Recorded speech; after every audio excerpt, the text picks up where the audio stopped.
Time now for sports on 104.7 The Cave. Here's Ned Reynolds. Mike, the intern Ned Reynolds back in the studio, halfway point of the week. What's going on in the championship series? New York Yankees have command over the Cleveland Guardians. They sure do. Yankees won last night 6-3, and they have a 2-0 lead. Now the next 2 and maybe 3 games, if necessary, will be in Cleveland. It's a 2-3-2 series from here on in, championship series and the World Series. But the Guardians, while they lose at 6-3, have really nobody to blame but themselves. They had every opportunity to score and score big against the Yankees. Garrett Cole, the Yankees ace, did not have a very good night at all.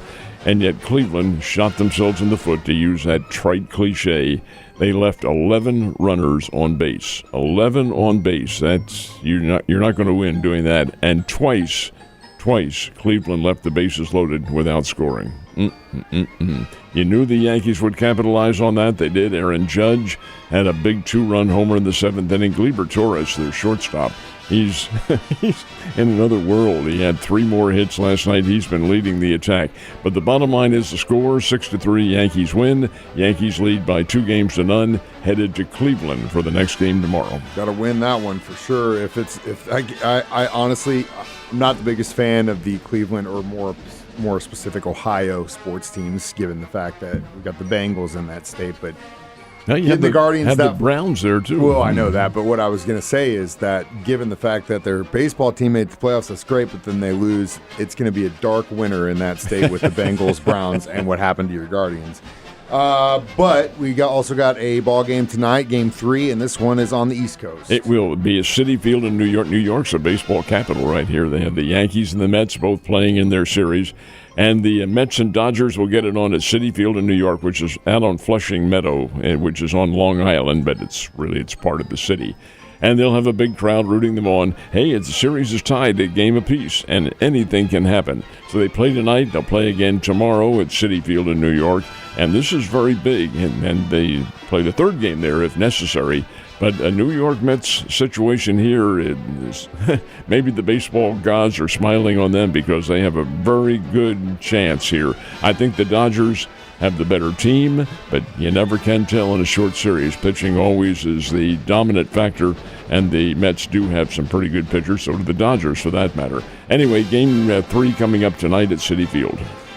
Last but not least, we're also getting close to the end of the NASCAR season. We only got a few short races left, but it looks like there's been a little bit of a shuffle in the standings. When he went to bed on Sunday night, Joey Logano, who's a veteran of the NASCAR circuit, thought, well, hey, that's the way things go. He'd been eliminated from the championship hunt. But wait just a minute here. One of the cars, the one driven by Alex Bowman, who was a contender, was disqualified, DQ'd, overweight. Uh-oh, you can't have that. So with the disqualification, Joey Logano is back in the field of 8, which is vying for the championship. Now, don't be misled. All the drivers compete in all these races, but there are only those 8 right now who are eligible for the NASCAR Points Championship, and Logano's one of them. Leader is Kyle Larson. But hey, they race in Las Vegas, and when they go to take the green flag on Sunday afternoon in Vegas, Joey Logano will still be very much in that championship hunt. So Kansas City Chiefs obviously were in, I thought, possibly need of a new receiver, given the fact that their lead guy is now done for the season.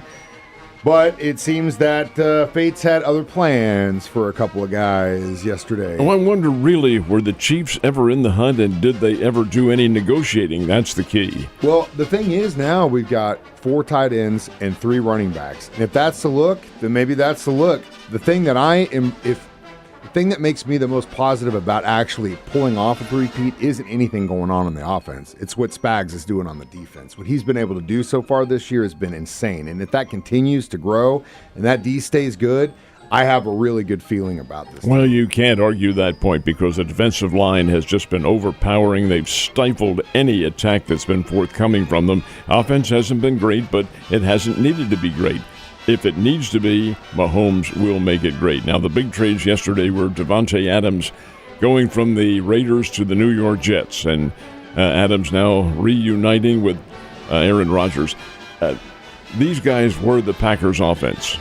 but it was for 10 years. Neither one of them is a kid anymore. Rogers is over 40, and Adams, I think, is in his early 30s, 32, 33, somewhere in that vicinity. Hey, you lose a step. I don't care who you are.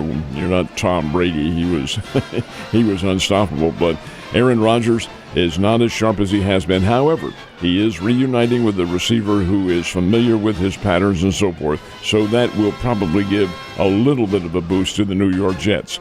But Amari Cooper going from the Cleveland Browns to the Buffalo Bills, that really helps the Buffalo offense. They were stagnant in their game. It was a win. Buffalo beat the New York Jets 23-20, but they didn't really look very sharp. And Josh Allen appeared to be pretty much out of sync. He hasn't had great receivers this year. You know, they traded Stephon Diggs to Houston. But over and above that, they now have Amari Cooper. He is a tried and proven veteran. Allen can play quarterback. This could help the Buffalo Bills. Now, the Chiefs will play the Bills and the Browns and the Raiders, all of them. And this is a very interesting circumstance, the way things work out. However, be that as it may, the trade was accomplished yesterday. Good for them. RD is going to eat you alive. So we've got the Chiefs out west in San Francisco after their bye week. What are the odds going into this game? This one, I must admit to you, puzzles me. It's the Niners who are favored. By what, 3? 2. Well, which is really, when you look at it, that's the home field. That figures into the mix here. But I don't think it should, because I think that the Chiefs are a substantially better team than San Francisco. But anyway, Brock Purdy can throw with the best of them, but will he have time? That's the key, and that's what you just brought up, Mike. Will he have time to do it? That defensive line and linebackers, they're in there creating all sorts of havoc. Chris Jones is having a monstrous year. So Purdy had better get ready to start running for his life, because that's what's going to happen to him. I think everything favors the Chiefs in this one, although they are the dog by 2 points. It's funny because when Patrick is down by just like 10 points, I think he's 12-0 right now.